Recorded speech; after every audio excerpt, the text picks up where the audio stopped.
मेरा पुत्र जरा इलाज वास्ते कोई पैसे नहीं मिलते। मेरे दिल का मसला है मेरा आदमी कोई करन जोगा कोई नहीं रहा। आ मेरे को कागज आखो तो इलाज वास्ते नहीं पैसे नहीं मिलते। बच्चा मेरा रात रोंदा तेरे दिल से तकलीफ आ रात रोंदा दर्द होंदी है। आ फड़ फड़ के एक्सरे करा रहे ने तो पैसे दवाई वास्ते नहीं मिलते। नबीना आ तो मेरे को कोई नहीं आता रात मेरा पुत्र मैं आप घुट नहीं नापनी आ भी रोंदा मैनू फिर रोंदा जो पैसे नहीं मिलते। को मेरा पुत्र नहीं रहा। तकलीफ होंदी है इधर मोरां नूं खिच लगदी है। साल डेढ़ पहला दवाई लई है उस तो बाद नहीं दवाई लई।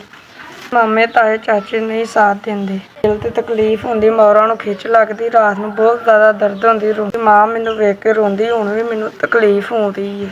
दर्द दा टीका ला दिंदा 2 3 4 घंटे सुकून रहिंदा उस तो बाद फिर दर्द शुरू हो जांदी। पुत्र की तंदुरुस्ती दे मेरे पुत्र को 5000 रुपया तो दिता दवाई वास्ते। मैं तेरे तंदुरुस्ती देवे उन्हें पिछला मेरे बच्चे भी तंदुरुस्ती देवे जिंदे रहो अर्शा में पाल है। अल्लाह तुम हज कराने की तौफीक तुम देवे वास्ते जो पैसे था 5000 रुपया देता मैं दवाई ले ला भाजी 5000 मैनू दे चले जे बड़ा खुश है मैं थोड़े मैनू कहा 500 रुपया नहीं दिता भी। आदमी डॉक्टर चंगे डॉक्टर को जाकर दवाई लिया देगी। तुहाडे ते करम करे अल्लाह तुहानू चोखा देवे। अल्लाह तुहाडे ते खैर